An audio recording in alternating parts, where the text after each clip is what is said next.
row and Speaker's gallery, respectively. Honorable members, the delegation led by the Honorable Basalirwa Asuman MP and chairperson of the Uganda Parliamentary Sports Club is accompanied by the Deputy Clerk, Mr. Waiswa Henry, and 4 other officers.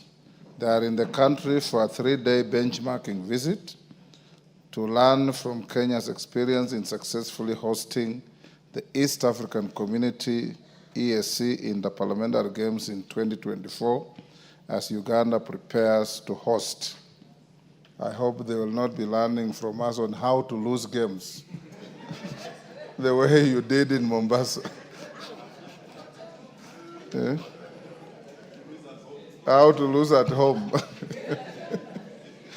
Honorable members, on my own behalf and that of the National Assembly, I welcome them to Parliament and wish them fruitful engagements during their stay in the country.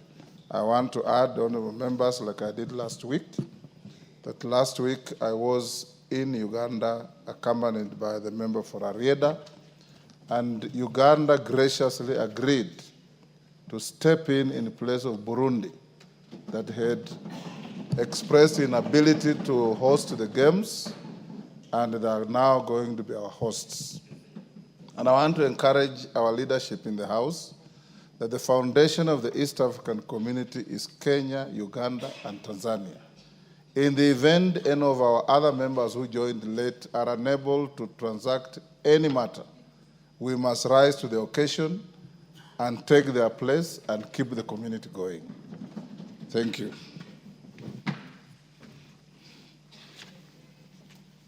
Next. Order number 3, messages. Order number 4, petitions. Order number 5, papers. Majority Leader. Thank you, Honorable Speaker. Honorable Speaker, I beg to lay the following papers on the table of the House today, Tuesday, September 30th, 2025. 1, legal notice number 156 of 2025, relating to the Kenya Roads Board Fund, additional funding regulations 2025, including the report on republication scrutiny, reports on public participation, and the explanatory memorandum from the Ministry of Roads and Transport. And 2, legal notice number 159 of 2025, relating to the National Police Service Commission recruitment and appointment regulations of 2025, including the evidence of public participation, written memoranda on the draft National Police Service Commission recruitment and appointment regulations of 2025 from stakeholders, and the explanatory memorandum from the National Police Service Commission. I beg to lay, Honorable Speaker, with your indulgence, if you would allow me, Honorable Speaker, to register my profound gratitude to yourself as the Speaker of the National Assembly and our Chair of the Parliamentary Service Commission, and all members of Parliament, including those from the Senate, Honorable Speaker, who stood very well with me during the recent bereavement of our father and stood with my family and supported us in a very big way, Honorable Speaker, to give our late father a very befitting send-off. Allow me, Honorable Speaker, also take this opportunity, besides my thanks to all my colleagues in this House, in a very special way to also thank other political leaders in the country who sent me condolences, messages of condolences. His Excellency the President, who also attended the funeral, the Deputy President, the Prime Cabinet Secretary, His Excellency the Right Honorable Raila Odinga, who was very gracious to call me at a time that he was a little indisposed and expressed his condolences. The former Vice President, Honorable Kalonzo Musyoka, who also graciously sent me a message of condolences. The KANU party leader, Honorable Gideon Moi, and many other political leaders, Honorable Speaker, including members of Parliament from the region. I had members of Parliament from the Republic and ministers from the Republic of Tanzania, Uganda, South Sudan, and also diplomats, Honorable Speaker, who condole with us, to take this opportunity from the floor of this House to express my very sincere gratitude on behalf of myself, my family, and the people of Kikuyu.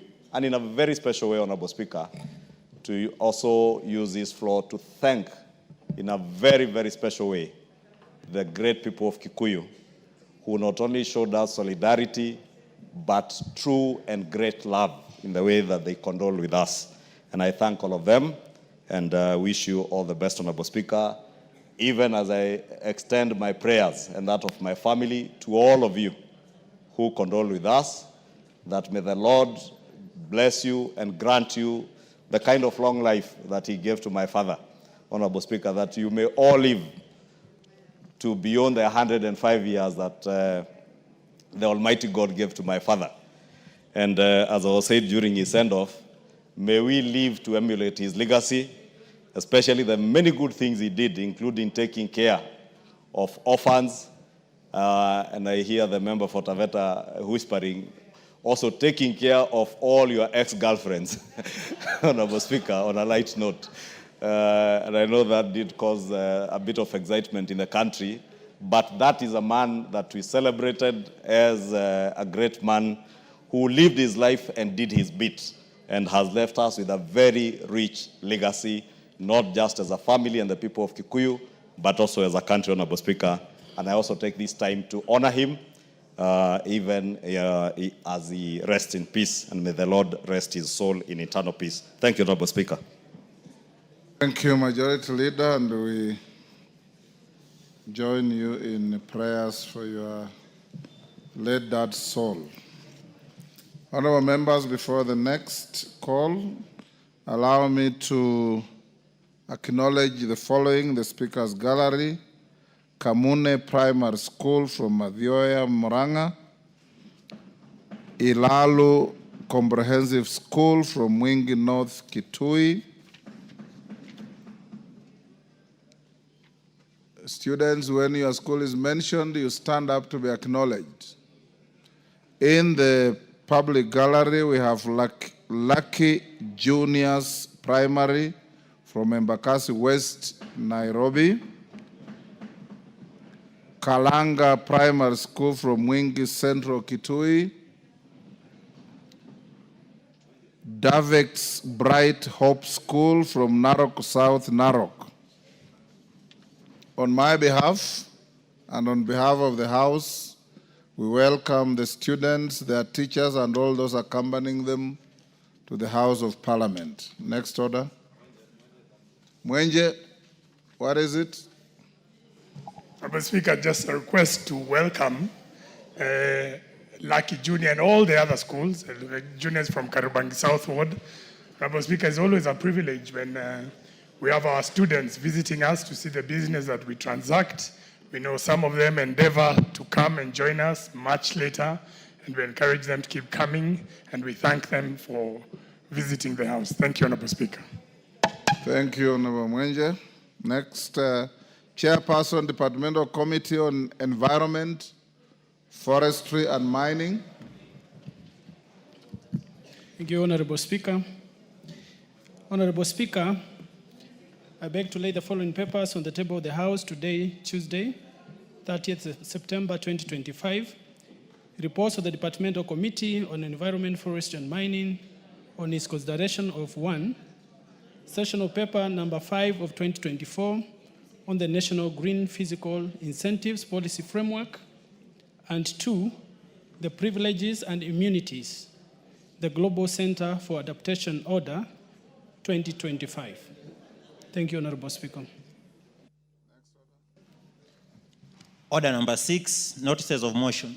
Kawaya, Chair, Departmental Committee on Environment. Thank you, Honorable Forestry and Speaker. Mining. I have notices of 2 motions.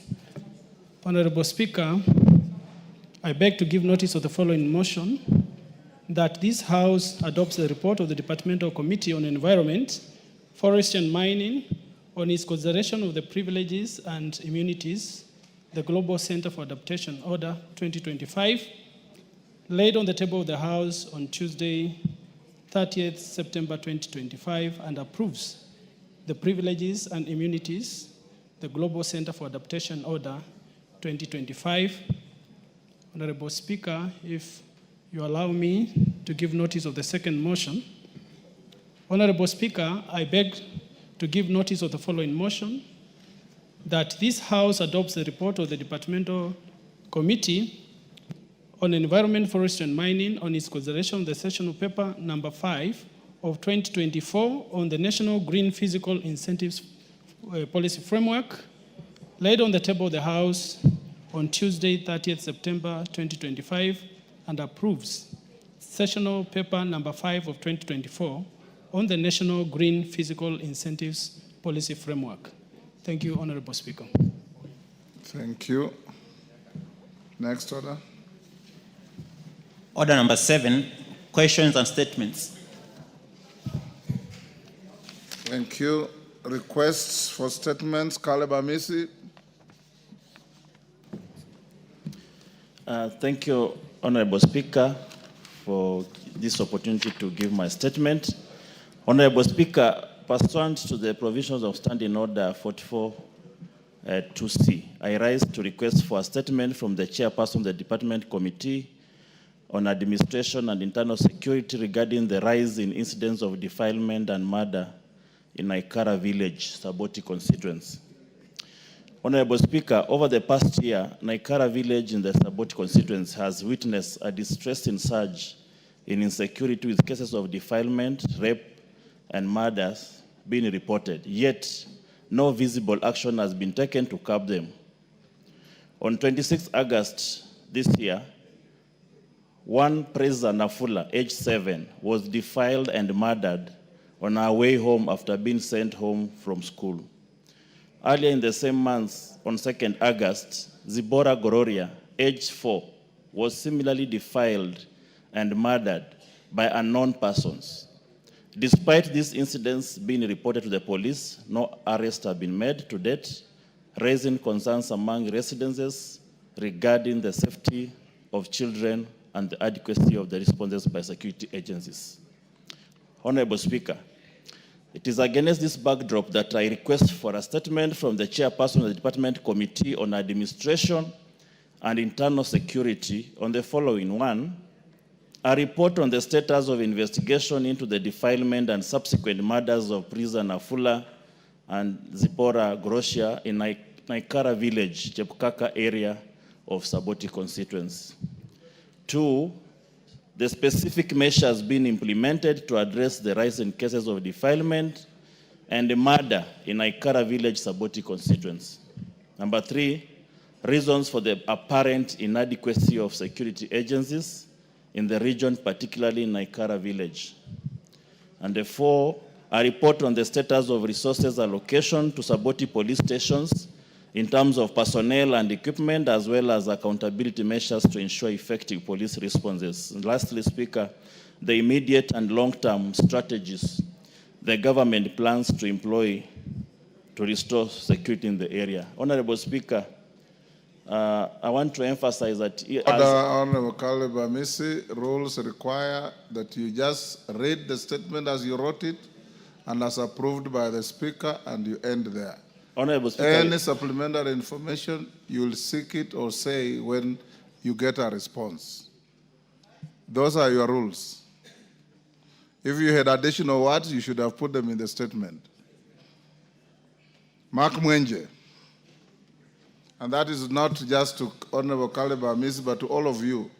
You don't request for a statement and start debating it. Honorable Speaker, can I request the Sergeant at Arms to stop, to just hold the students from my constituency as I ask the question? That is not the duty of the Sergeant at Arms. Thank you, Honorable Speaker. Honorable Speaker, this is a request for a statement regarding incidents of insecurity in Nairobi City County. Honorable Speaker, pursuant to the provisions of Standing Order 44-2C, I wish to request for a statement from the Chairperson of the Departmental Committee on Administration and Internal Security regarding insecurity in Nairobi City County. Honorable Speaker, in the recent months, residents in Nairobi City County have witnessed an alarming rise in cases of violent crime, including armed robberies and homicides. These incidents have instilled fear among residents and continue to undermine the safety and security of our people. Despite numerous reports and public outcry, criminal gangs operating under the names such as Jinje, Mbogi, and Bad Bunny continue to operate with impunity in several parts of the city, particularly in formal settlements and estates where residents have fallen victim to brutal attacks. On 9 September 2025, the late Matthew Chalo Mbobu, an advocate and academic, was shot and killed in a drive-by attack in Karen, Nairobi. In addition, on 26 August 2025, 15-year-old Mr. Joshua Kubiti succumbed to injuries while receiving treatment at Radiant Hospital in Umoja following violent clashes in Umoja Estate. Honorable Speaker, it is against this background that I request for a statement from the chairperson of the Departmental Committee on Administration and Internal Security regarding the following. 1, a report on the investigations into the murders of Mr. Matthew Chalo Mbobu, who was shot and killed on 9 September 2025 in a drive-by attack in Karen, Nairobi. And Mr. Joshua Kubiti was attacked by a criminal gang in Umoja Estate on 26 August 2025. 2, immediate measures that the government is putting in place to address the recent surge of criminal gangs in the Nairobi City County. And 3, measures being put in place to ensure that the safety of residents of Nairobi City County is guaranteed. Thank you, Honorable Speaker. Thank you, Honorable Mwenje. Honorable Amisi, I did not order. Honorable Kaliba Amisi, I didn't give direction as to when your response should come. It should be here in 2 weeks from today. I don't see the chairman of security. Kahangara, you are in that committee? Yes, same as Mark Mwenjes. You bring a response in 2 weeks from today. Honorable Lynette Jepkorir, Toto.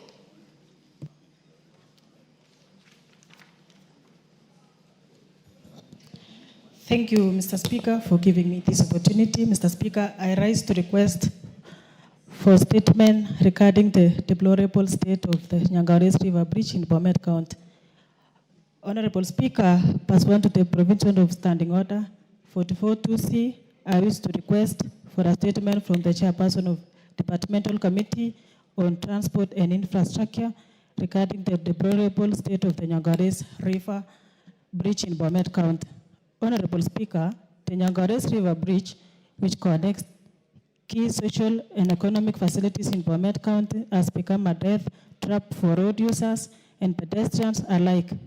On 23rd August 2025, tragedy struck when 2 men drowned at a bridge. One slipped into the river and the second perished while attempting to rescue him. Their bodies were later retrieved, making yet another incident at this unsafe crossing.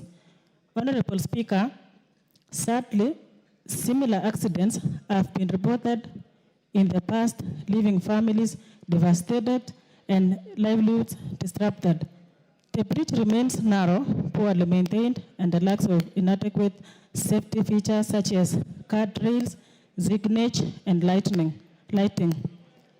Despite repeated concerns raised by the local community, no comprehensive remedial action has been undertaken to address this glaring safety hazard.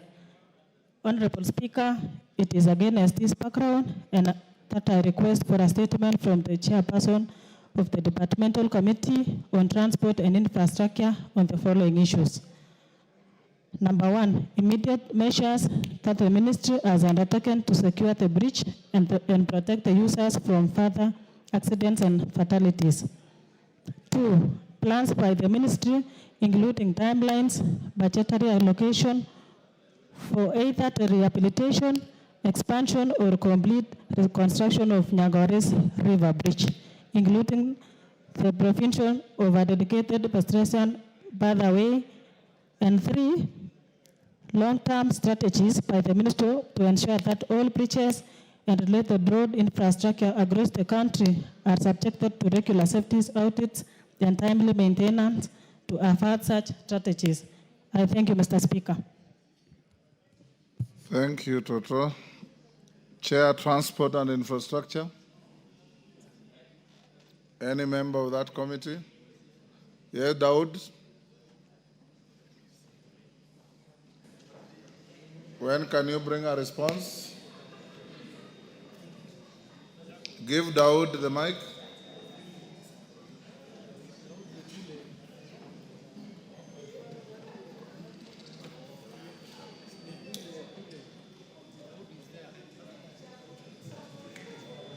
Daud, there's a mic behind you there.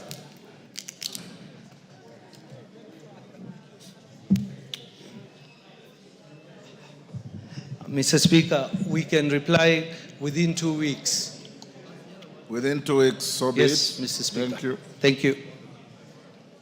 Abakar Taib. Abakar Talib. Nominated member. Thank you, Honorable Speaker. Honorable Speaker, pursuant to provision of Standing Order 42C, I rise to request for a statement from the chairperson of the Departmental Committee on Transport and Infrastructure regarding the traffic congestion on Changamwe, Portrees, and Changamwe, Jomvu, Miritini roads. Honorable Speaker, there has been an increase of congestion in the recent past along Changamwe roundabout, Portrees, and Changamwe, Jomvu roads in Mombasa,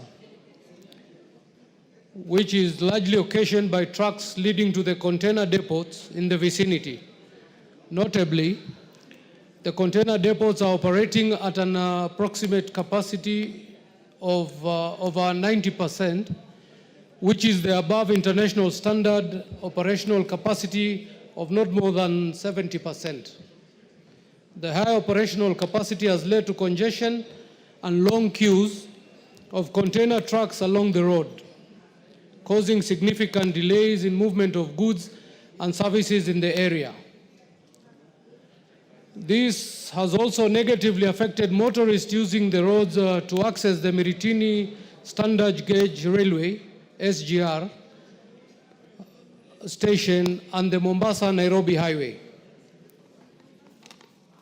Honorable Speaker, it is against this background that I request for the statement from the chairperson of Departmental Committee on Transport and Infrastructure on the following. 1, measures being put in place by the government to ease congestion along Changamwe Portrees and Changamwe Jomvu roads in Mombasa to ensure smooth flow of traffic in the area.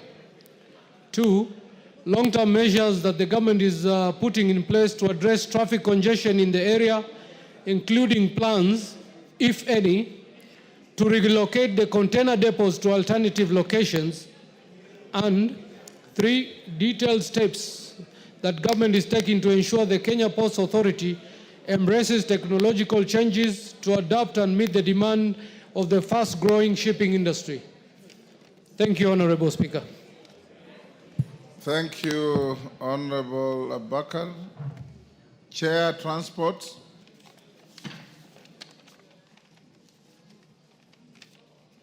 Give Arama the mic. 2 weeks, Honorable Speaker, 2 weeks. 2 weeks, Honorable Speaker.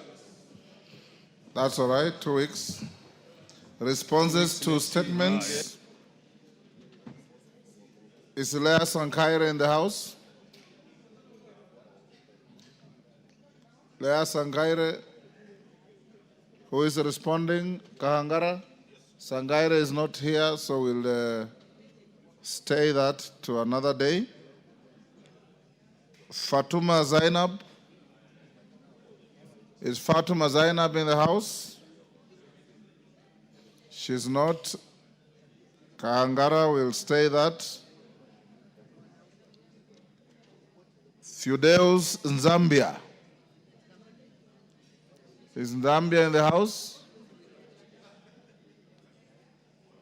Kahangara again, that is stayed.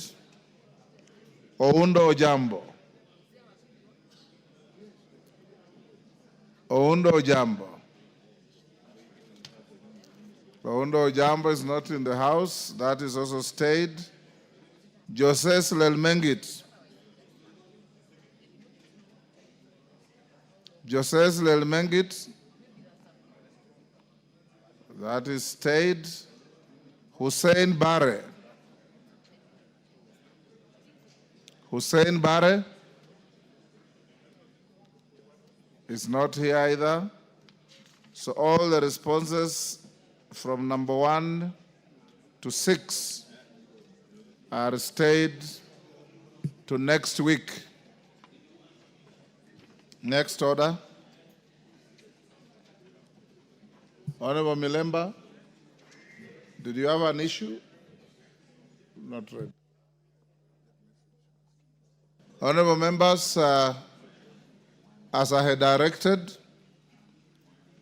we'll skip order number 8 and go to order number 9, do Roman 1 and 2 and come back to order number 8, then go on to order number 10 and sequentially follow the order paper. Honorable members, will you, next order?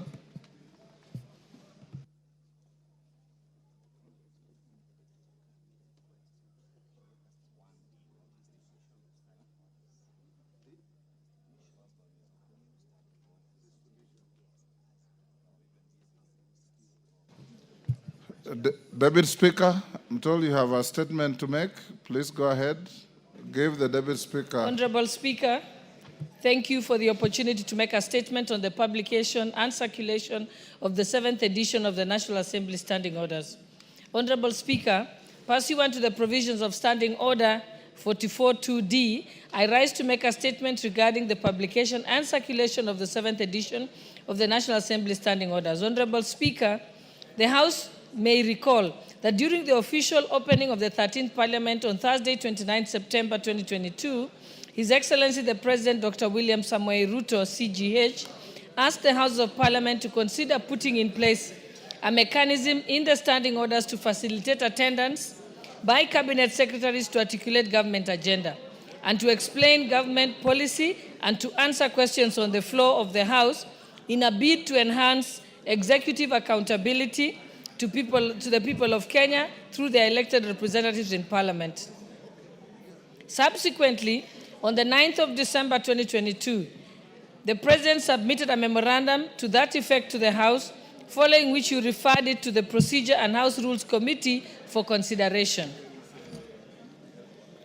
Honorable Speaker, the House may also recall that subsequent to that referral, the Procedure and House Rules Committee, which you chair, considered the President's memorandum and proposed amendments to the 6th edition of the Standing Orders pursuant to the provisions of Standing Order 262 on proposals for amendment by the Procedure and House Rules Committee.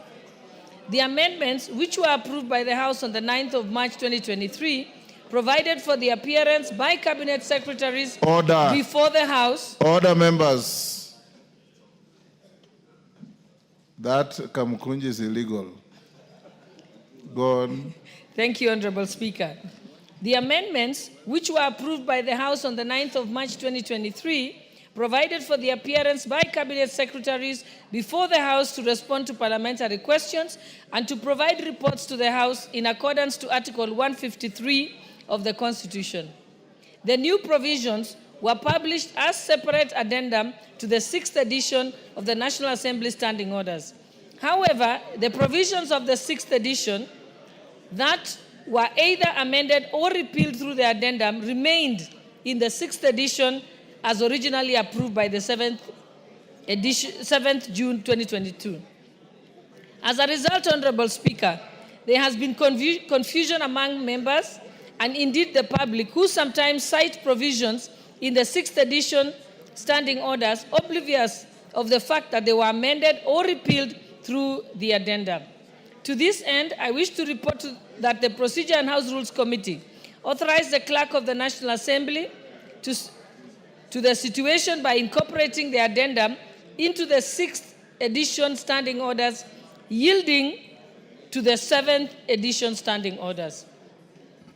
Honorable Speaker, I hasten to clarify that the 7th edition of the standing orders does not contain or include any new provisions. It is a merger of the 6th edition standing orders and the addendum as approved by the 7th on the 7th of June 2022 and on the 3rd of March 2023, respectively. Honorable Speaker, consequent to that, the House and the general public are informed that the 7th edition of the National Assembly Standing Orders has since been published in the versions namely the English version, the Kiswahili version, and the bilingual version, which are now available in print on the Parliament website. Indeed, the members comprising of the leadership of the House were issued with the standing orders during the third leadership retreat held in Mombasa on the 22nd and the 21st and the 22nd of August 2025. With respect to the rest of the membership of the House, Honorable Speaker, the Office of the Clerk will facilitate distribution of the 7th edition of the standing orders commencing today. For the convenience of members, the clerk has already set up a table outside the main entrance of the chamber for this exercise. Members are encouraged to pass by the table and pick the standing orders and the Constitution. I thank you, Honorable Speaker. Thank you, Honorable Deputy Speaker. Message well received.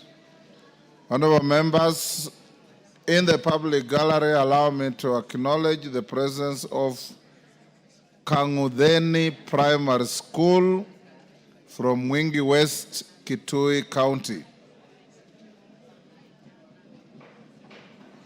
On my behalf and on behalf of the House, we welcome the students, their teachers, and those accompanying them to the House of Parliament. Next order. Order number 9, Committee of the Whole House.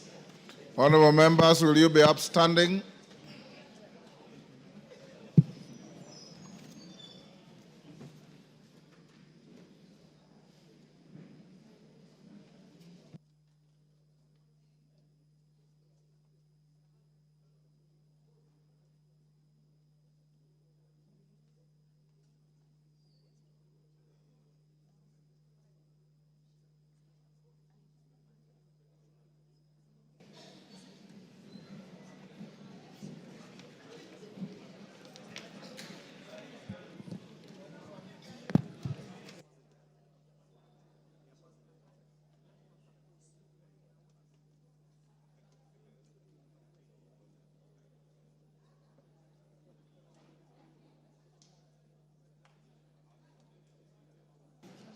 Honorable members, this is the Committee of the Whole House, sitting today, Thursday, September 30th of 2025, relating to the Air Passenger Service Charge Amendment Bill, National Assembly Bill number 35 of 2025. The amendments can be proposed by the Majority Leader. Clause 2. Majority Leader. Thank you, Honorable Chair. I beg to move that Clause 2 be amended as is.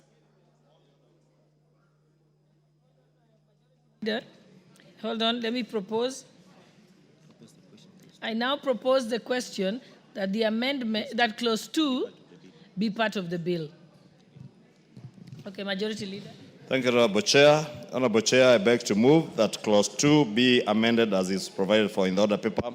Save for one slight correction, the order paper reads, is amended in subsection 3, that should be in subsection 1D, by deleting the expression Tourism Promotion Fund and substituting the expression Tourism Fund.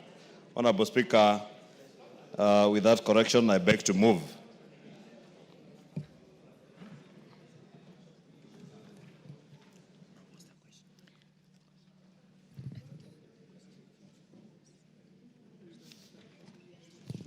Honorable members, I now propose the question that Clause 2 be amended as proposed.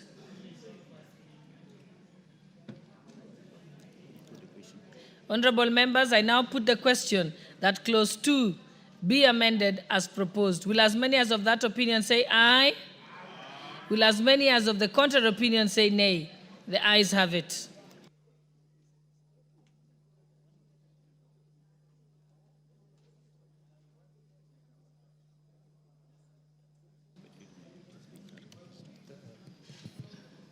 Are they here? Is Honorable GK here?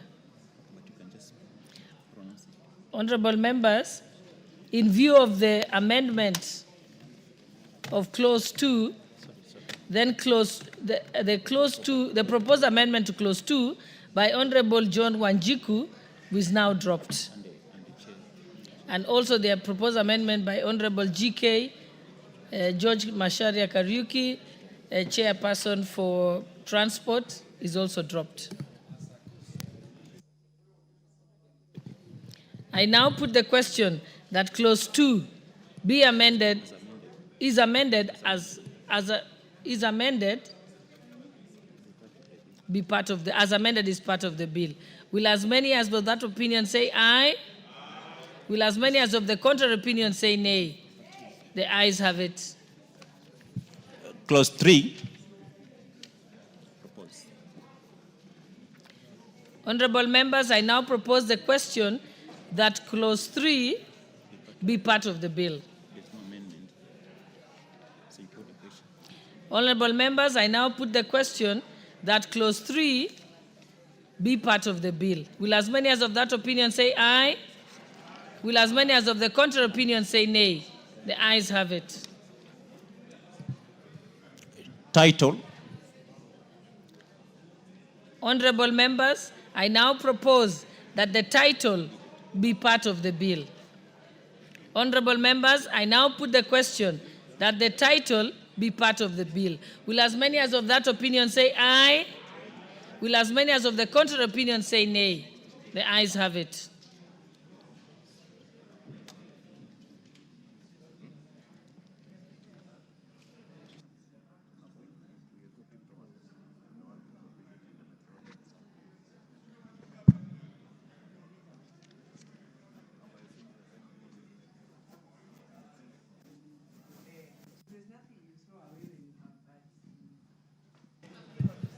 Clause 1. Honorable members, I now propose the question that clause 1 be part of the bill. Honorable members, I now propose the question, since there is no amendment, I now put the question that clause 1 be part of the bill. Will as many as of that opinion say aye? Will as many as of the contrary opinion say nay? The ayes have it. Mover?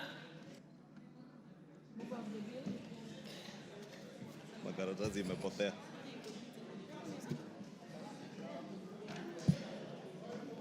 Honorable Chairperson, I beg to move that the committee do report to the House its consideration of the Air Passenger Service Charge Amendment Bill, National Assembly Bill number 35 of 2025, and its approval thereof with amendments. Honorable members, I now put the question, which is that the committee do report to the House its consideration of the Air Passenger Service Charge Amendment Bill, National Assembly Bill number 35 of 2025, and its approval thereof with amendments. Will as many as of that opinion say aye? Aye. Will as many as of the contrary opinion say nay? The ayes have it.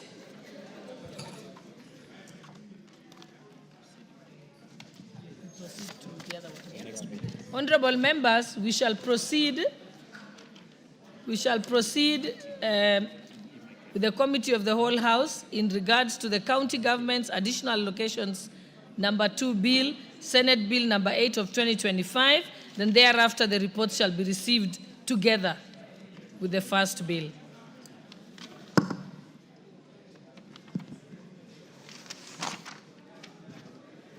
Clause 3, 4, and clause 5.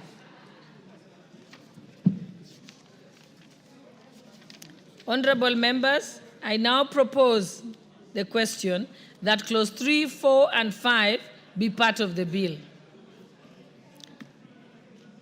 Honorable members, I now put the question that clause 3, 4, and 5 be part of the bill. Will as many as of that opinion say aye? Aye. Will as many as of the contrary opinion say nay? The ayes have it. Clause 7. 6. Clause 6. Honorable members, I propose the question that clause 6 be part of the bill as proposed. I propose the question that clause 6 be part of the bill, and the mover can now move the amendment. Move the amendment. I think it's the Budget Chair. and Appropriations. Thank you, Chair. I would like to move that clause 6 of the bill be amended by deleting sub-clause 2. And Honorable Chair, this is the clause that is making reference to RMLF and RMLF is being deleted in this bill. So we have to remove it, we have to delete it. Thank you. Honorable members, I now propose the question that clause 6 be amended as proposed. Honorable members, I now put the question that clause 6 be amended as proposed. Will as many as of that opinion say aye? Will as many as of the contrary opinion say nay? The ayes have it. Honorable members, I now put the question that clause 6 as amended be part of the bill. Will as many as of that opinion say aye? Will as many as of the contrary opinion say nay? The ayes have it. Clause 7, 8, 9, and clause 10. Honorable members, I now propose the question that clause 7, 8, 9, and 10 be part of the bill. Honorable members, I now put the question that clause 7, 8, and 9, and 10 be part of the bill. Will as many as of that opinion say aye? Will as many as of the contrary opinion say nay? The ayes have it. First schedule. I now propose the question that the first schedule be part of the bill. I now put the question that the first schedule be part of the bill. Will as many as of that opinion say aye? Will as many as of the contrary opinion say nay? The ayes have it. Second schedule. I now propose the question that the second schedule be part of the bill. Mover to move the amendment. Thank you, Chair. I would like to move that the bill be amended by deleting the second schedule and replacing thereof with the following new schedule. Honorable Chair, we want to align the allocations with what is captured in the 2025-2026 estimates. And what is captured in the estimates, for example, under county headquarters allocation, what is captured to be sent to counties is 449 million as opposed to 454 million, which is in the bill.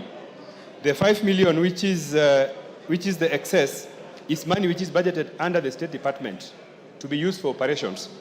Then secondly, under KIPES, we have done some realignment, Honorable Chair, because we have realized that the bill is giving allocations to counties that have not started any project under KIPES and leaving out counties that have made progress with their KIPES. Some counties are doing 70%, like Sierra, for example, and they had no allocation. So we have done the allocation to ensure that those ongoing KIPES are funded so that they can finish and they will be ready for use.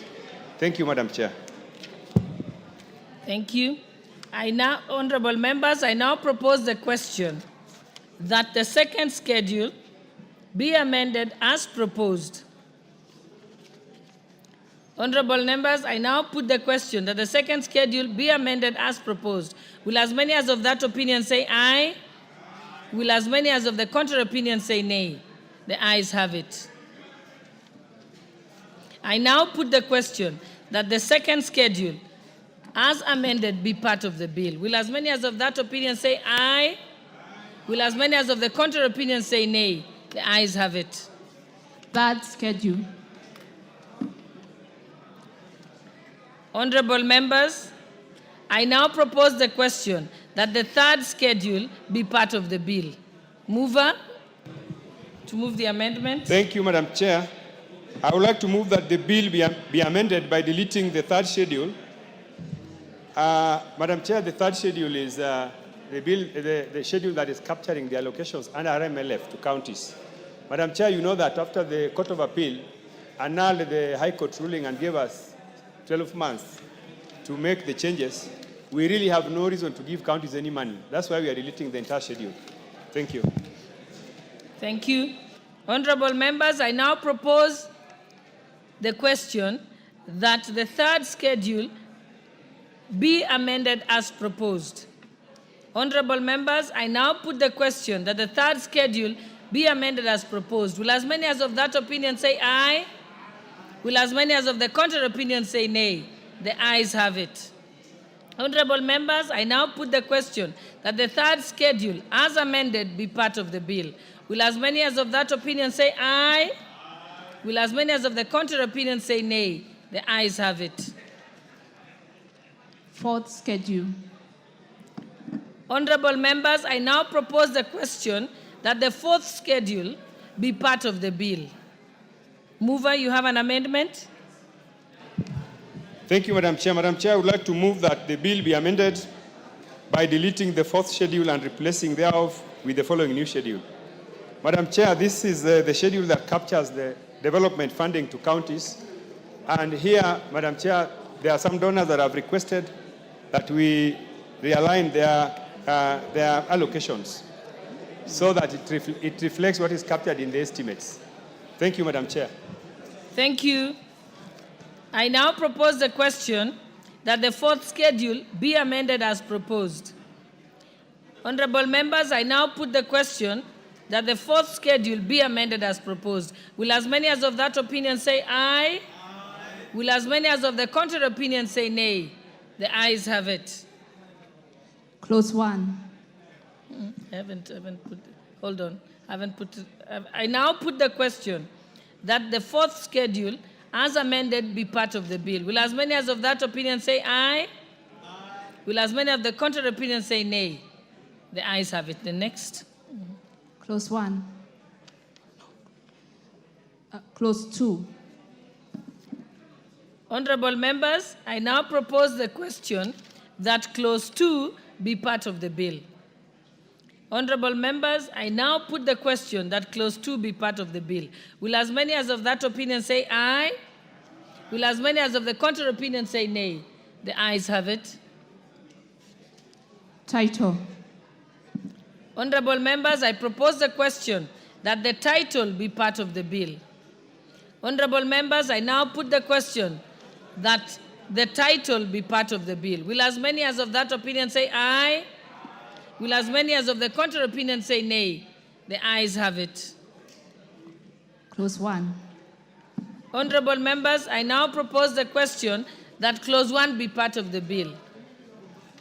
Honorable members, I now put the question that clause 1 be part of the bill. Will as many as of that opinion say aye? Will as many as of the contrary opinion say nay? The ayes have it.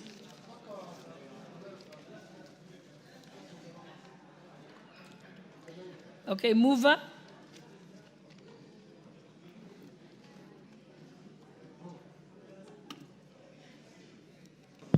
Honorable Chairperson, I beg to move that the committee do report to the House its consideration of the county government's additional allocations number 2 bill, Senate Bill number 8 of 2025, and its approval thereof with amendments. Honorable members, I now put the question that the committee do report to the House its consideration of the county government's additional allocations number 2 bill, Senate Bill number 8 of 2025, and its approval thereof with amendments. Will as many as of that opinion say aye? Will as many as of the contrary opinion say nay? The ayes have it.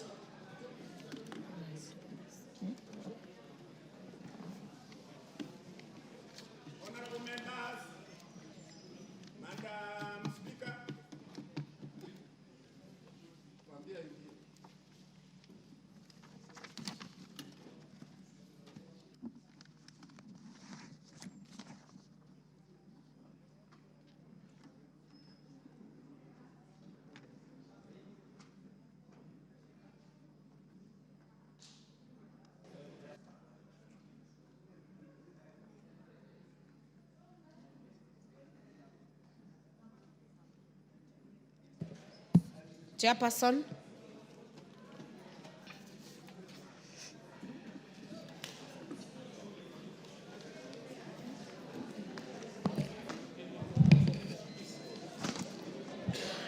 Honorable Speaker, I beg to report to the Committee of the Whole, that the Committee of the Whole House has considered the Air Passenger Service Charge Amendment Bill, National Assembly Bill number 35 of 2025, and approved the same with amendments.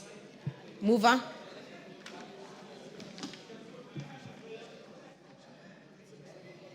Honorable Speaker, I beg to move that the House do agree with the committee in the said report, and also request Honorable Bowen Kangogo to second the motion for agreement with the report of the Committee of the Whole House. Honorable Kangogo. Madam Chair, I second. Honorable members, order members. Honorable Kaluma, that Kamukunji is illegal. Honorable members, I propose the question, which is that the House do agree with the committee in the said report. May I put the question? I put the question, which is that the House do agree with the committee in the said report. As many as are of that opinion say aye. As many as are of a contrary opinion say nay. The ayes have it. Mover, to move that reading. Honorable Speaker, I beg to move that the Air Passenger Service Charge Amendment Bill, National Assembly Bill number 35 of 2025 be now read a third time. And I also request the Honorable CPA RUTO to second in agreement, Honorable Speaker. Thank you. Madam Speaker, I second.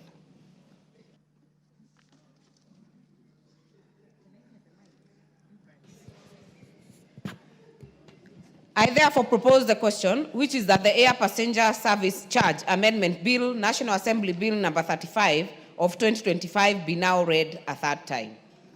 I now put the question, having confirmed that the House is properly constituted, I put the question, which is that the Air Passenger Service Charge Amendment Bill, National Assembly Bill number 35 of 2025 be now read a third time. As many as are of that opinion say aye. As many as are of a contrary opinion say nay. The ayes have it. A bill for an act of parliament to amend the Air Passenger Service Charge Act and for connected purposes.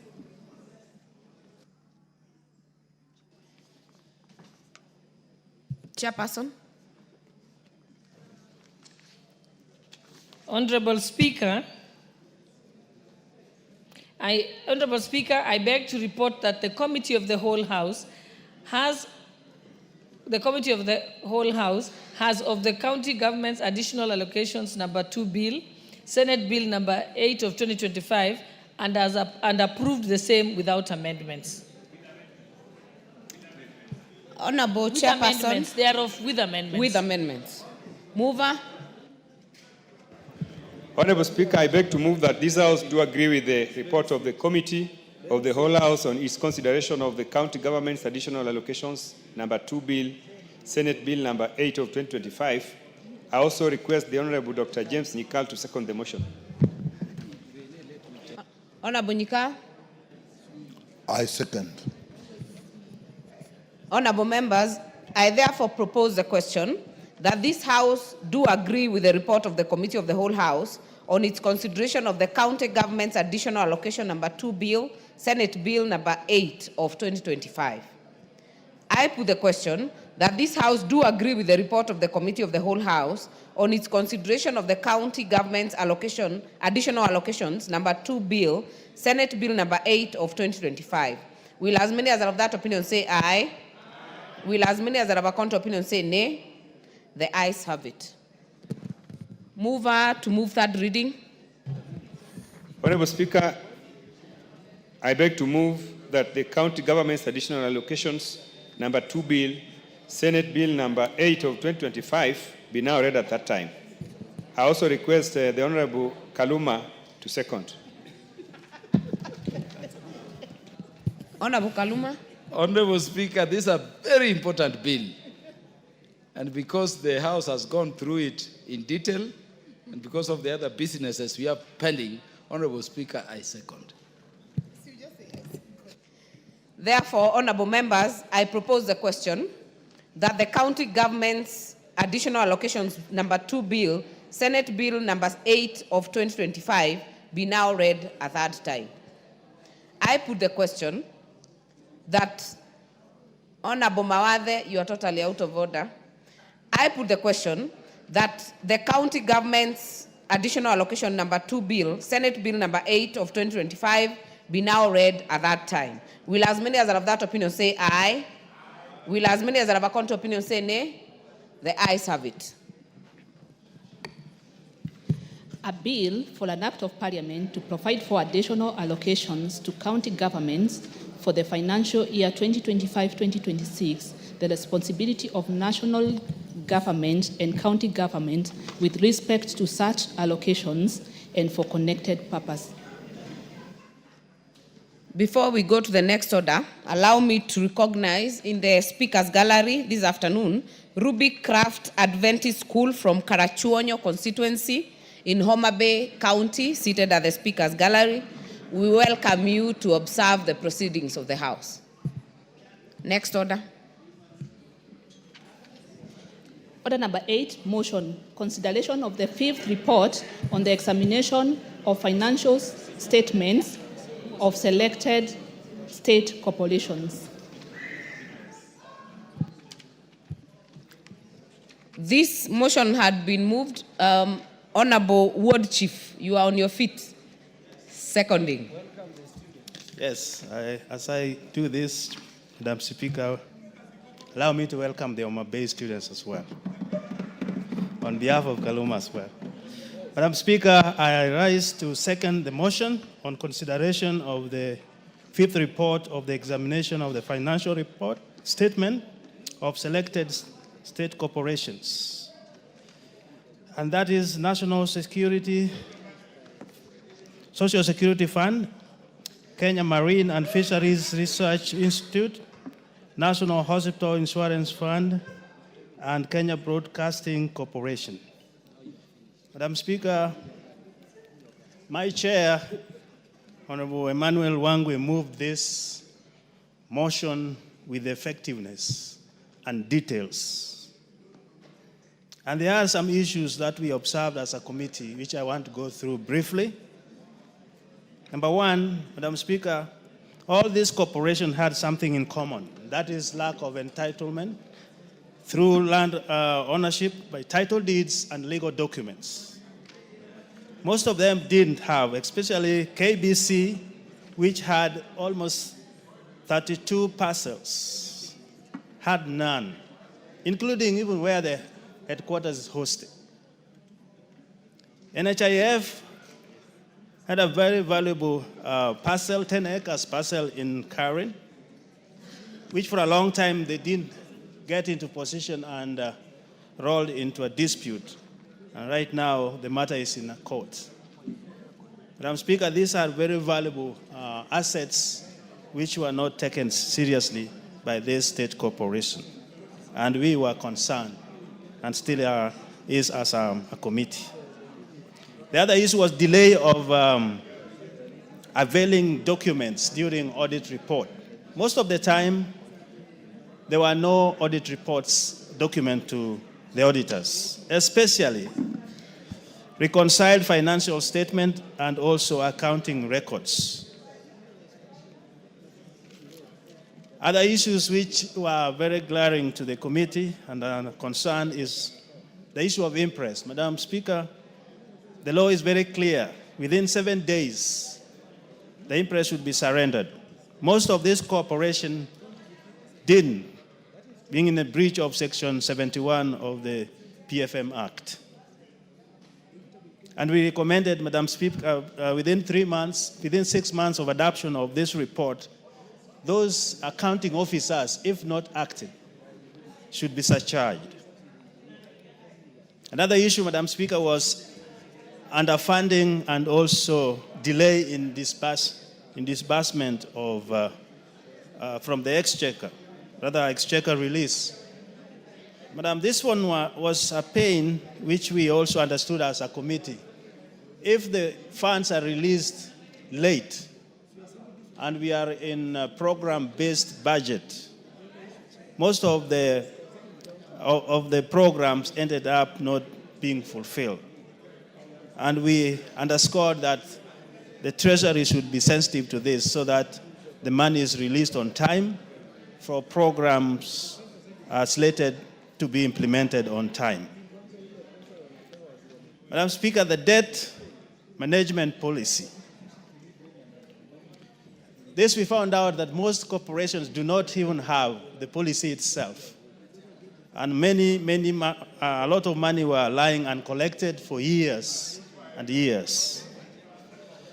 Some even for as much as 2 years have not been collected. We recommended as a committee that strong policies should be in place and be implemented so that we don't have money outside. Madam Speaker, theft, this was glaring, and we were very concerned that theft which happens in this corporation. For example, at the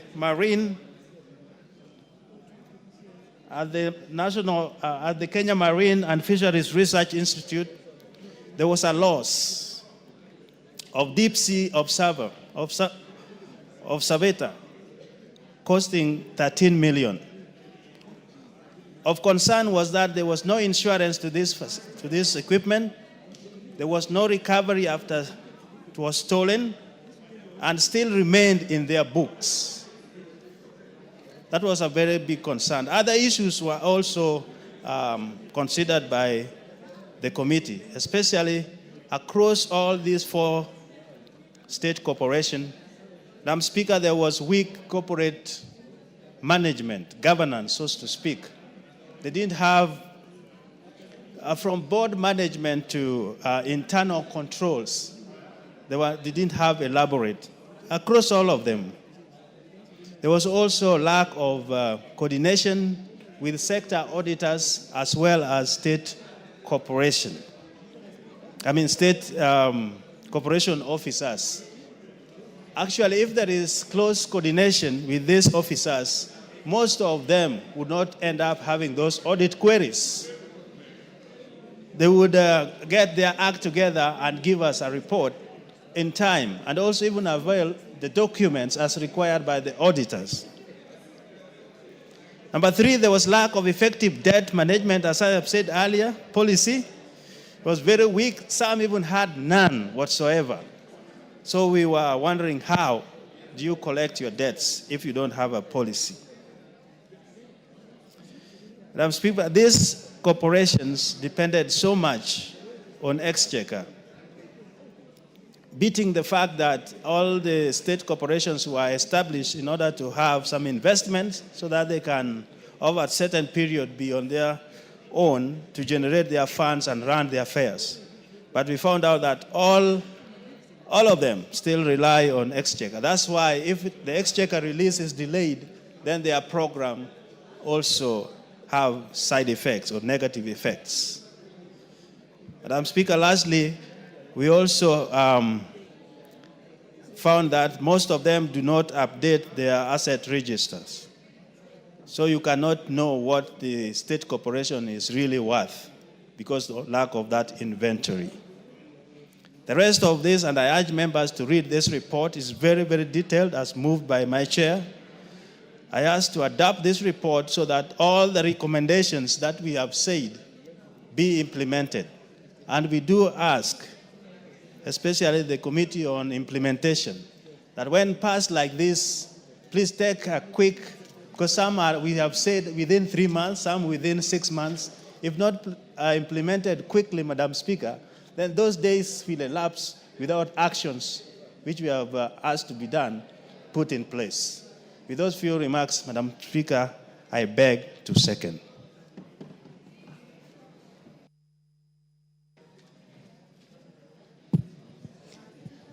Honourable members, I propose the question that this House adopts the 5th report of the Public Investments Committee on Social Services, Administration and Agriculture on its examination of the financial statements of the following state corporations laid on the table of the House on Tuesday, 5th August 2025. Number 1, National Social Security Fund for financial year 2020-2021.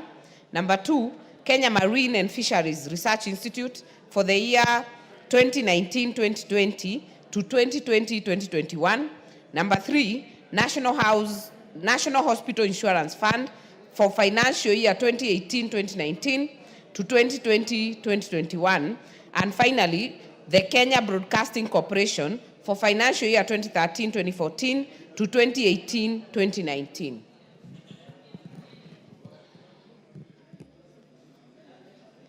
Honorable Member for Funyula, are you on this one? Thank you, Honorable Speaker. Let me stand to support the report by PIC, by the specific PIC, and let me commend them for having gone to the archives and picked some long, old stories to enable us present their report here. Honorable Speaker, there are two issues that require us to be very clear, to go on record, and this needs to be taken seriously by the leadership of the House. The Constitution of Kenya clearly says the timelines to examine audited accounts, present a report, and have them adopted in the House for purposes of action. Honorable Speaker, here we are dealing with the financial year 2020-something, long after the 6 months allowed in the Constitution. So, Honorable Speaker, it would seem all the work we are doing is just work in vain. It's an exercise in futility that has got no force of law, cannot be enforced. Honorable Speaker, they have made very far-reaching recommendations. Reprimand the then accounting officer, do this XYZ. Honorable Speaker, the then accounting officer will simply say, this is out of time, because the Constitution did not give us any leeway to do anything else other than to follow the timelines provided for in the Constitution. This is a debate, and I hope at one time or another, the House leadership will say the same and facilitate these committees to ensure they timeously review these audit reports and make the recommendations on the floor of the House. The third issue, Honorable Speaker, there's also a cross-cutting recommendation. And many of these PIC reports dealing with these sagas and state departments normally have got an issue about land, title to the land grabbing, and the rest of the things. Honorable Speaker, in many other forums, because I'm a member of the Association of Surveyors of Kenya, in many other forums, we have advised the ministries, we have advised the sagas, we have advised the executive as a whole, that many times you do not have to go through the long process of acquiring a title. All that you simply need to do, you need to vest that land in that particular organization and follow the provisions of the Land Act insofar as identification of the boundaries of land is concerned. Thereafter, the rest of the process will be so simple. And the Honorable Speaker, it is obvious you can never apply and enforce adverse possession on public land. That's a settled point of law. So anybody who is there cannot even be qualified to be a squatter. That's an invader. The government does not even need to go to court to evict them because you can never claim adverse possession on public land. These are very simple things, Honorable Speaker, that anybody would simply move with the speed, avoid these long stories that keep on wasting people's time, or they will tell they don't have a budget to hire a surveyor, they don't have a budget to do what and what and what. Many of the places in this country, Honorable Speaker, are already georeferenced.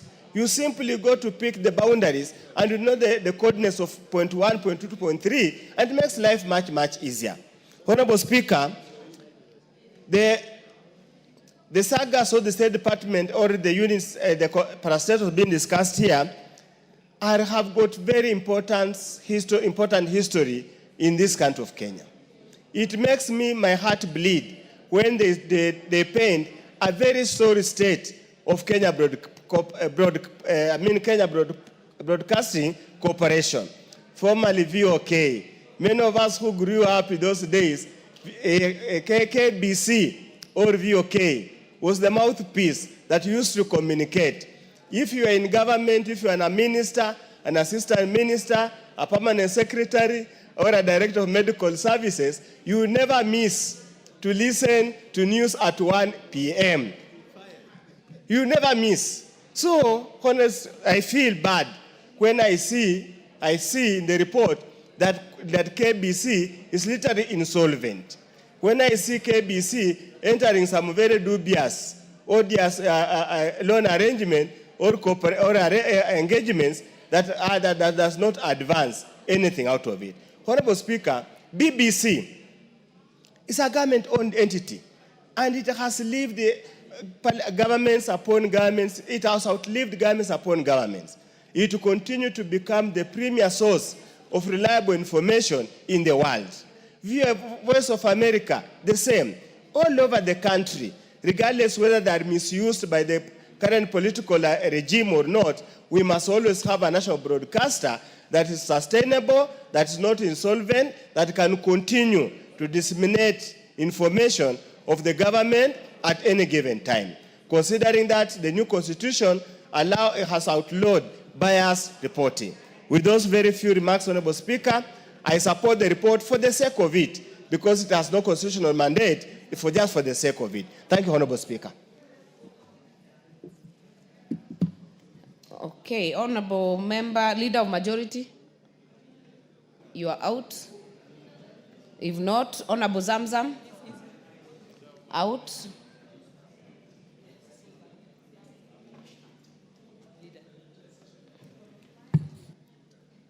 Thank you, Honorable Speaker. Honorable Speaker, I rise to support this report of the Committee of Public Investments on Social Services, Administration, and Agriculture. Honorable Speaker, when you go through this report of the committee, Honorable Speaker, you see that the committee indeed did put in a lot of man-hours to consider audited reports of the financial years some dating back to 2013, 2014, as Honorable Udo was saying, for KBC, some dating back to 2018, 2019 for NHIF, or the defunct NHIF, Honorable Speaker. Honorable Speaker, special attention, I drew special attention to a number of issues that are raised in that report by the committee, especially around the National Hospital Insurance Fund. Honorable Speaker, if you read that report, you will see that there is a car park that was built at community next to the existing NHIF tower. A car park that is reported in this report to have cost 337% of its original cost. Honorable Speaker, that is not just illegal, it is actually criminal, because you cannot vary a contract 337% of the original cost, Honorable Speaker, without repercussions. Honorable Speaker, it is customary that every year the Auditor General does reports. They are considered by the committees of this House. Recommendations are done or tabled before this House. We adopt, and I do hope, Honorable Speaker, that we will support Chairman Wango and the committee in adopting this report as it is, including the recommendations, Honorable Speaker. And I'll be moving, Honorable Speaker, at an appropriate time, that the Committee on Implementation rises to the occasion, and I hope the Honorable Karemba is in the House. I don't see him. The Honorable Implementation, chaired by none other than the member for Budalangi, the Honorable Raphael Wanjala. That, Honorable Wanjala, you have your work cut out for you. There is no way this House can sit, adopt reports, and nothing is ever done. Those officers at NHIF who varied that contract to 337%, Honorable Wanjala, your committee must ensure that the Ethics and Anti-Corruption Commission, DCI, those who are in charge of economic crimes, take action against specific officers at the defunct NHIF. Otherwise, we normalize corruption, we normalize theft, and it becomes normal for people to just steal and pilfer public funds and walk away scot-free. You can see some of those characters. The former CEO of NHIF is all over now pretending to be running for a governor's seat. How can you be running to be a governor in the county of Nakuru on pilfered funds, Honorable Speaker? And we must not use elective public office as a laundromat or as a laundry for laundering or cleaning people who have pilfered public funds.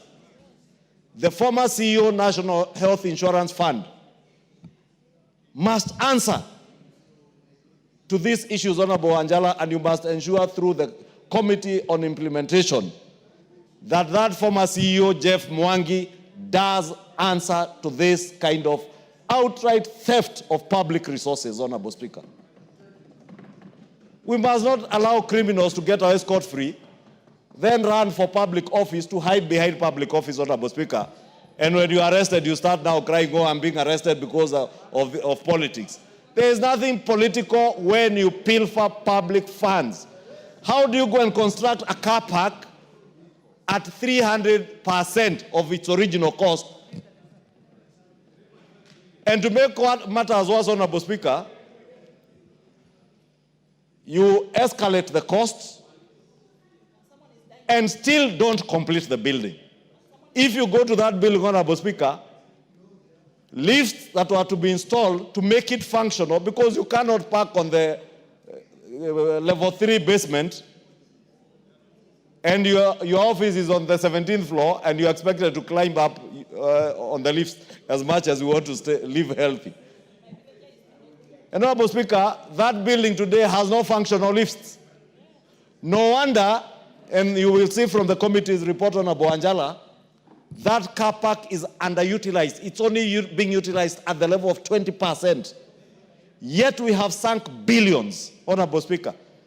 And we want to say that this house should allow people to just walk away scot-free. We must not allow it to happen, Honorable Speaker. And we must make sure, and that is why I'm challenging the Honorable Raphael Wanjala, to make sure that those culprits, especially those known criminals at the defunct NHIF, are brought to book. Honorable Speaker, I hear the Honorable Raphael Wanjala saying he's taken up the challenge. I hope we will see people in court. I just want to confirm that whatever he has said is not on record at all. So continue, Honorable Leader of Majority. I hope he will have an opportunity to speak to these issues so that he not only says in his position that he has taken up a challenge, but confirm to the House that he will ensure these people face their day in court.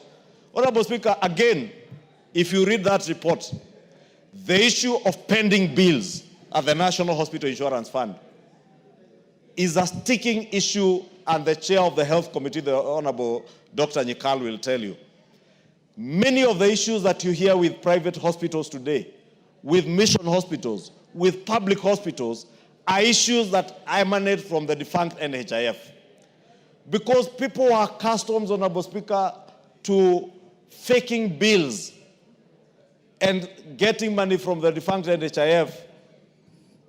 And you've heard stories, Honorable Speaker, where people had amputations on the same leg 3 times. And you wonder, how do you have the same right leg amputated the first time, the second time? The member for Suba South is saying that it is possible to amputate from below the knee, then above the knee, then at the hip, the same leg. But, Honorable Speaker, you know it was outright theft. And these are some of the issues, Honorable Speaker, and I want to challenge again the committee to ensure that, in line with the recommendation that they have put, that now the Social Health Authority that has taken up the work of the defunct NHIF moves with speed to ensure that they quickly verify all the bills that are owed to public and private hospitals in the country, so that those that are payable are paid. Those are not payable are not paid. And not just not paying, they must also ensure that those who have lodged fake claims to the defunct NHIF are also brought to book. Because that is the only way, Honorable Speaker, to end this pilferage of public resources, Honorable Speaker. When you steal from the sick, Honorable Speaker, I mean, you don't even deserve to be living if you are stealing from the sick. And you've seen people stealing from NHIF money that belongs to patients, Honorable Speaker.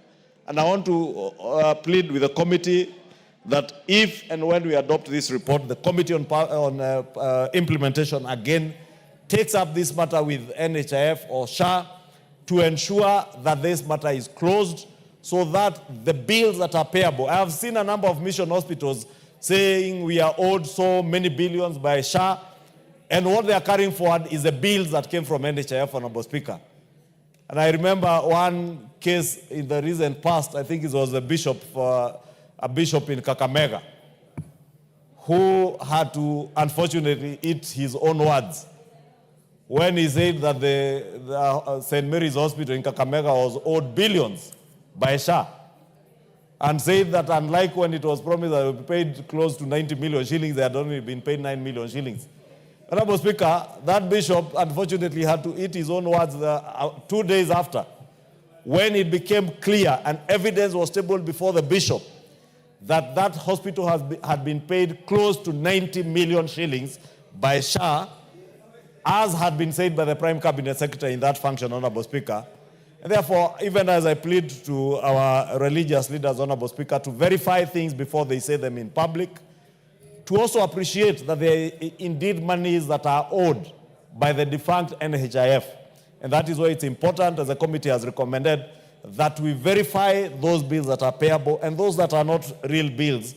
They are notified that these are not payable so that they also stop accruing them in their books and waiting for payments that probably will never be paid. Honorable Speaker, in conclusion, Kenya Broadcasting Corporation and the Honorable UHURU spoke to it. KBC stands the potential of being a super rich public institution in this country. And it is true, many public broadcasting corporations around the world, even the BBC that the Honorable UHURU was alluding to, get support from government. And indeed, the Exchequer in the UK does support the British Broadcasting Corporation. But that, Honorable Speaker, does not mean that in this day and age, state corporations cannot reinvent themselves and work in a way that they become profitable institutions, and KBC stands that potential, Honorable Speaker. This is a very rich institution, Honorable Speaker. If you look at the land resources that KBC holds, right here in Karen, between Karen and Gong around Kirarapon, KBC has land, I think, is close to 100 acres. Go to Mombasa, Jomvu, Kisauni, they have prime land, Honorable Speaker, that can be utilized to make sure that they're able to settle their debts and they are able to function and modernize their broadcasting facilities so that they're able to compete with other private sector players in the broadcast industry, Honorable Speaker. Again, we must challenge them, Honorable Speaker, in this day and age. They must be more innovative than they have been. I can see now at least they have been able to upgrade a bit of their resources, especially around live broadcasting, but also to take advantage of programs like they did with Chan. Honorable Speaker, those who are following the Chan competitions know that in this region, whether it was Uganda, whether it was Tanzania, there is nowhere else that sponsors and Total Energies can confirm this, where there was such good positive vibe and marketing than in the Republic of Kenya. And even the participation of our fans in patronizing our stadia, in cheering the teams that were playing, in the marketing and promotional services that were being aired on TVs, Honorable Speaker, there was no better place than in Kenya. And that portends the potential that KBC holds, that even as we look forward to AFCON later next year, Honorable Speaker, that they will take advantage and ensure that they have broadcast rights for AFCON and be able to auction those broadcast rights to many other broadcasters around the world and make money, Honorable Speaker. And even the World Cup, Honorable Speaker, there is no reason why KBC cannot get auction rights for broadcasting World Cup and other sporting activities, even the recent International Athletics World Championships, Honorable Speaker. These are opportunities that KBC can take advantage of and make sure that they stand strong as a profitable state corporation that will give us dividends in the near future. And I wish them well, Honorable Speaker. And let me conclude by thanking the Chair, Honorable Angwe, because he has churned out a number of reports within a very short time when he has been chair of this committee, and we can see that we are now coming up to speed in consideration of many audited reports. And I want to encourage all the other oversight committees to follow the example that the Honorable Angwe has set out in ensuring that you not only consider and invite people to room 8 and room 9 up here, but also ensure that you table reports for adoption and consideration by the House. And I hope, as I have mentioned, that the Committee on Implementation will immediately, upon adoption of these reports, follow up on the issues that have been raised by this committee to ensure that we hold to account those who pilfer public resources, those who misuse public resources, those who vary contracts up to 337% and waste public resources, Honorable Speaker. They now pretend that they can hide behind politics, that they will have their day in court to answer on their misappropriation of public resources. With those many remarks, Honorable Speaker, I beg to support. Thank you. Very well. Before I give the next opportunity, allow me to recognize, still in the Speaker's Gallery, the second group from Ruby Craft Adventist School, Karachuonyo constituency in Homa Bay County. You're welcome to observe the proceedings of the House.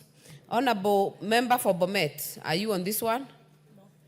Honorable Mutuse Ekomas, not on this one. Honorable Nikal. Thank you, Madam Speaker. Madam Speaker, as I rise to support this report, I only want to make one point, and it is the point on land. Many institutions, not just those that are mentioned here, actually have their premises on land that they have occupied, and they're large tracts of land, and all of them do not have titles to this land. And what happens is that now people settle there, people make claims there, and this includes schools, police stations, and leave alone this. And in schools, you even find now people who had given land, their grandfathers had given land, are now coming to claim back the land. So for me, the one thing I would like the Committee on Implementation to really follow on from this report is the issue of land. All public institutions must regularize or must get titles for the lands on which their institutions stand. It's actually going to be a crisis that, like, look at the case of NHIF. Land that was there now has become a court case. And you look at KBC that we are saying, many pieces of land, again, they don't own them. And there's no way they can even utilize them to improve their finances and do everything. So mine, Madam Speaker, that is the issue. I've said it many times, but I don't see much being taken. If the institution can't do it, maybe the Ministry of Land or the Land Commission should actually take up the matter and ensure that all public institutions have titles to the pieces of land that they own. Thank you, Madam Speaker.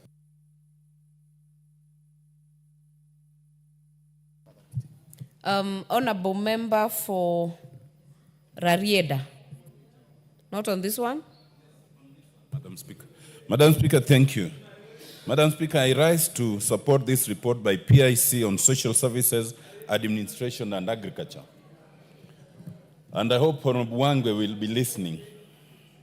Madam Speaker, first of all, I think that this committee has tried. They have gone back over the years. And this is very important because these committees are time-bound. These reports are time-bound, and as long as they're outside of the time, they may be of no legal effect.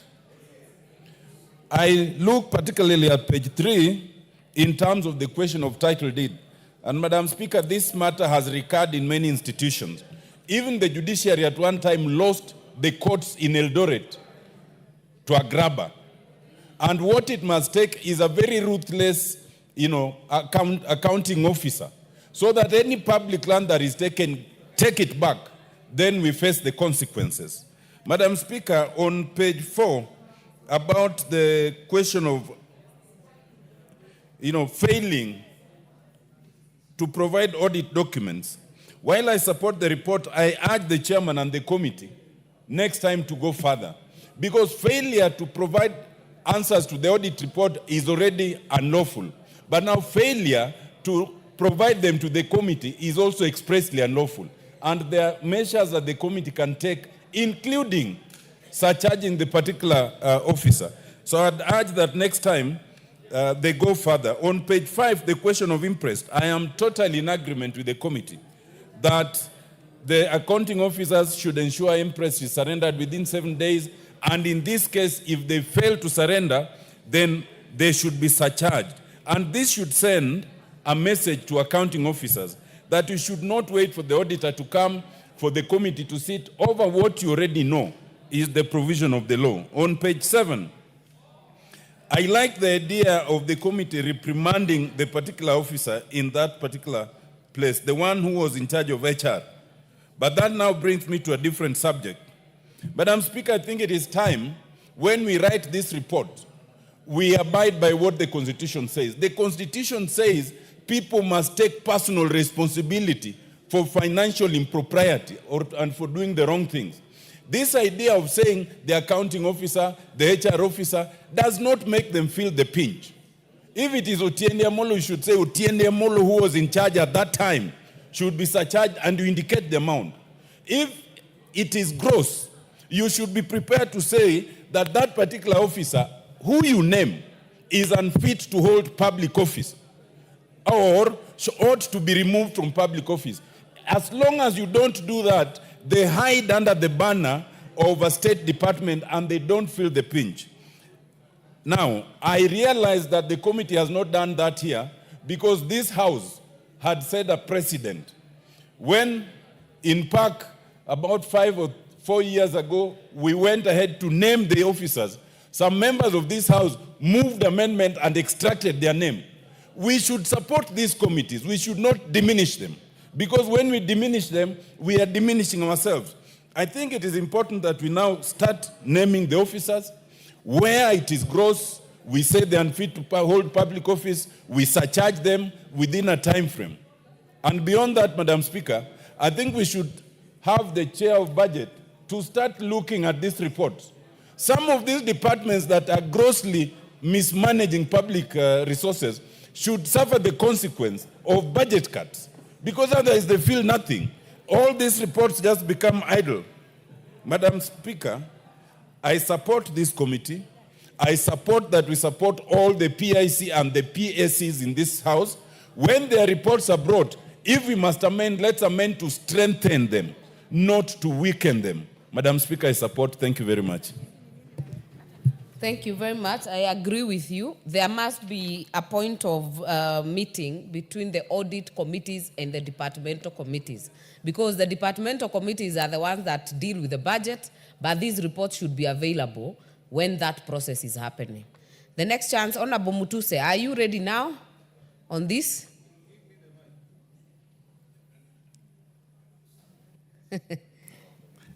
Thank you, Madam Speaker, for granting me the opportunity to contribute on this very important audit report by the Honorable Emmanuel Wangwe. Madam Speaker, as you know, Honorable Emmanuel Wangwe is one of the most serious legislators that I have interacted with in this House. He takes his work very, very seriously. And by the virtue of his seriousness, I also vouch for the seriousness of his committee's report. Kenyans need to know, Madam Speaker, that outside the mainstream public service that is superintended by principal secretaries, there are a lot of resources that lie in parastatus, as they were. And therefore, reports of audit committees relating to parastatus are as relevant as audit reports of the mainstream public service. And therefore, because there is a lot of financial, land, and property resources within our parastatus, audit committees of the people's representatives in this House ought to look into the financial and other affairs of those parastatus in a very serious manner so that public resources, as has been said in this House, are safeguarded. Madam Speaker, I am in support of this report, but even as I support this report, I want to urge the audit committees of this House to move from where we have been, because looking at audit reports every other time, the toughest recommendation that we make are normally very lenient. It has come a time when audit committees need to recommend that accounting officers who superintend over misappropriation of public resources should be barred from holding public office. I have, in my time in the Public Accounts Committee and reading through many audit reports, we have been shy to make radical recommendations in our audit committees, and therefore I want to urge, as we support this report, the audit committees of this House to be bold enough, where you find that resources are being misappropriated, to make the recommendation that the people who superintended over that misuse of public resources should never hold public resources. That is the moment Kenyans will begin to take this House seriously, and that is the moment this House will have taken a frontal role in the fight against corruption. Because as you know, Madam Speaker, under Chapter 6 of the Constitution and under the Leadership and Integrity Act and the practice that has been established in our country, if a person is named in an audit in a parliamentary report as not being fit to hold public office, that person indeed can never hold a public office in future. And that is when people will realize that public office is a trust. You do not go to public office to enrich yourself. That is the time people will realize that Parliament, as a people's watchdog, can bite. We do not just bark, we can also bite. And therefore, Madam Speaker, I congratulate the committee that is led by my good friend and support their report, but add that our audit committees, all of them, beginning from the most premier Public Accounts Committee and the PICs in their severalty, must now make recommendations that are radical so that Parliament, going forward, is taken seriously. I thank you, Madam Speaker. Member for Homa Bay Town, Honorable Kaluma. Honorable Speaker, let me, before I go into the meat of the report, welcome the students coming all the way from Karachonyo to observe the proceedings of Parliament on behalf of the area MP, the Honorable Andrew Okwome Adepo. Honorable Speaker, my grandmother, Margarita Uwor, is Nyar Karachonyo.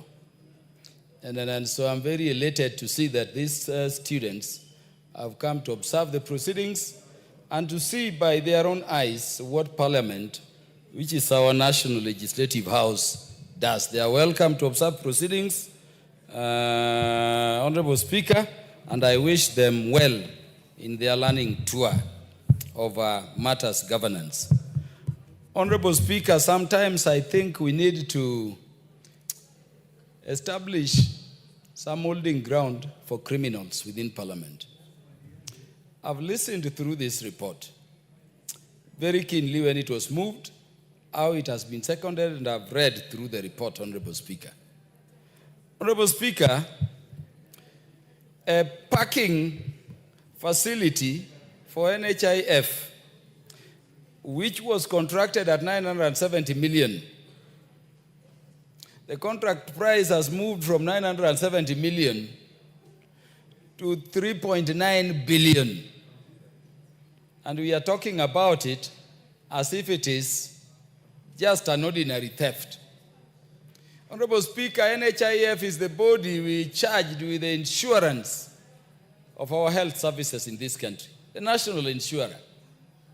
We had cases in the past where people cannot be treated, people cannot be paid for. Yet, Honorable Speaker, a facility across the road there, the contract price has moved from 970 million to 3.9 billion, and the contractor, Honorable Speaker, is still working free as we talk here. Honorable Speaker, the people who are in charge of the funds of National Hospital Insurance Fund are still free. We are being told some even intend to run for public offices.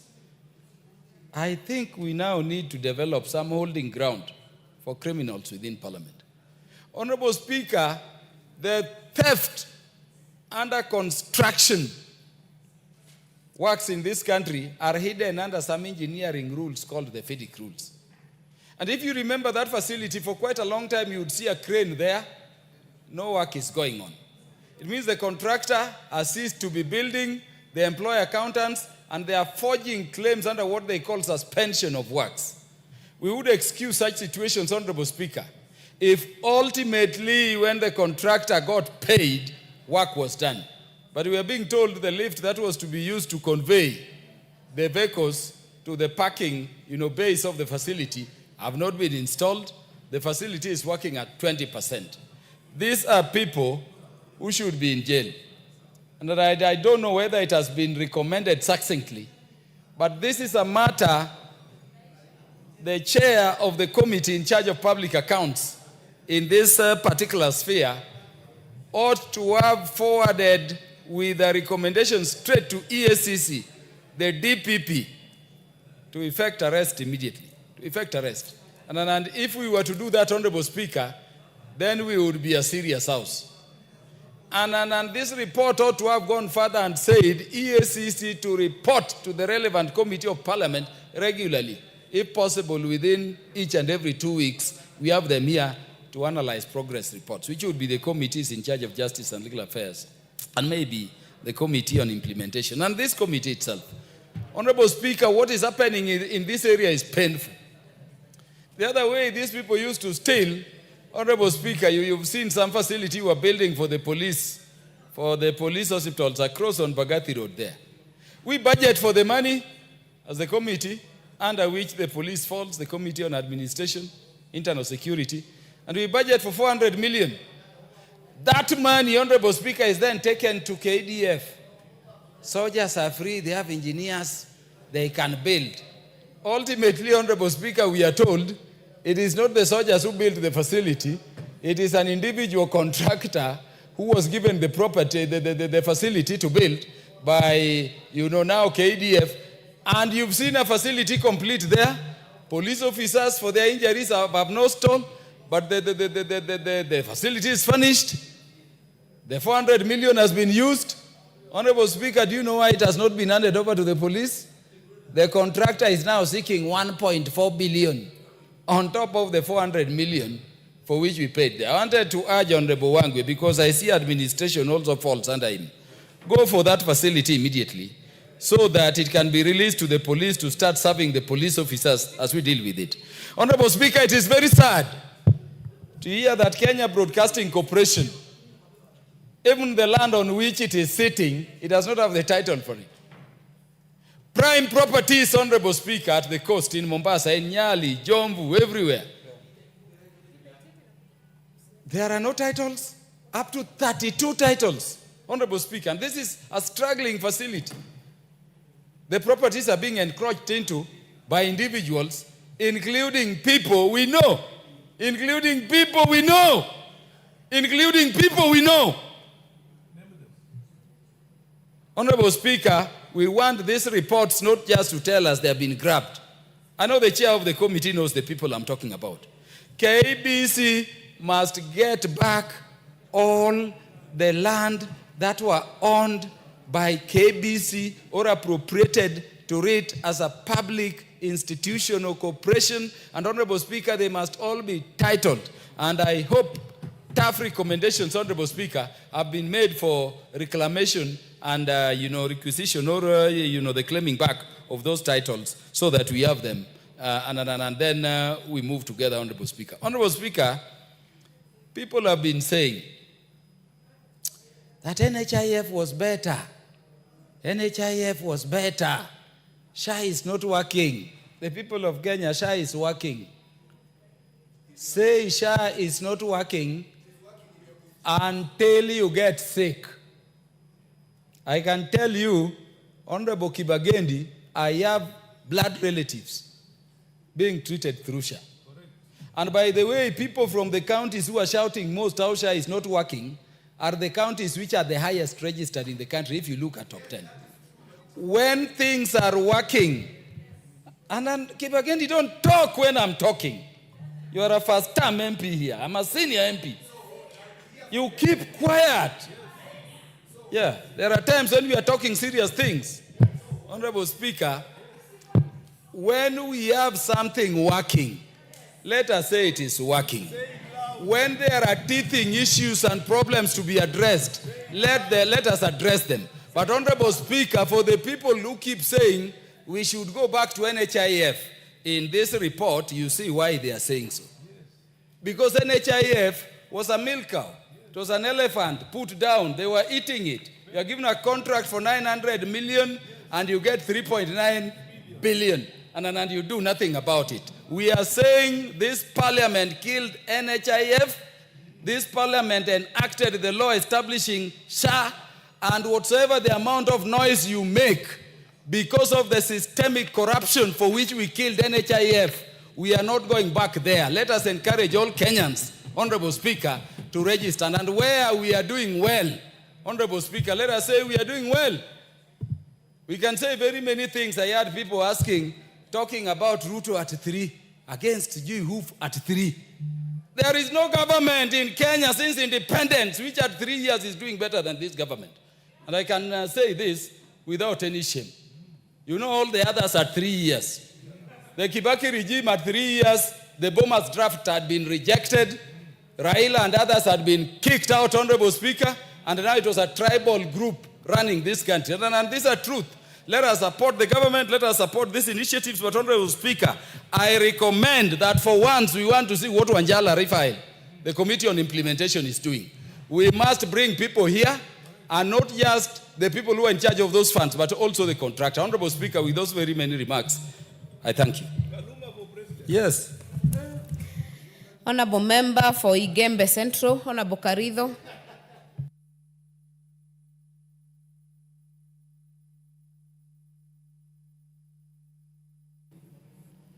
Thank you, Madam Speaker, for giving me this opportunity to also participate on this audit report. First and foremost, may I congratulate the team led by Honorable Wangwe for this great work well done. Madam Speaker, the audit report's recommendations must be followed to the letter.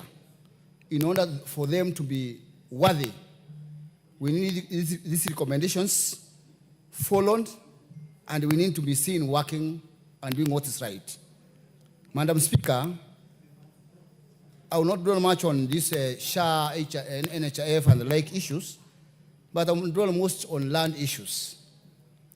Madam Speaker, we have many corporations in this country with huge tracts of lands that have no title deeds, and it's an embarrassment at this age for corporations like KBC to have those lands without title deeds. Madam Speaker, we have institutions, like in my constituency in Meru County, Igembe Central, we have public lands, Madam Speaker, owned by learning institutions without title deeds. And most of them have been grabbed. And the grabbers have gone to an extent of even being forceful, using all corrupt means to make sure they retain the public lands meant for public institutions because of lack of title deeds.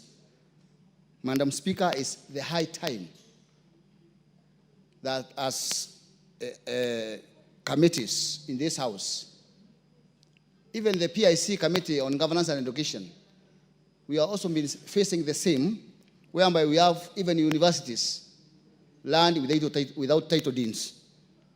We must categorically encourage and work on this one, and encourage the implementation committee to make sure that these reports are worked upon, and all those involved, especially those who have encroached on public lands, in public institutions, and even public corporations, to take responsibility for the grabbing. Madam Speaker, it's also discouraging, whereby we have people who have been looting the public funds, especially the NHIF, who are scot-free.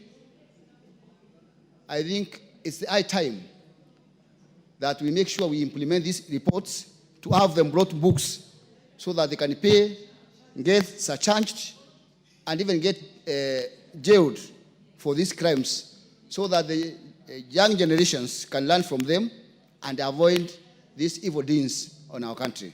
Thank you, Madam Speaker. Very well. Member for Saboti, Honorable Caleb.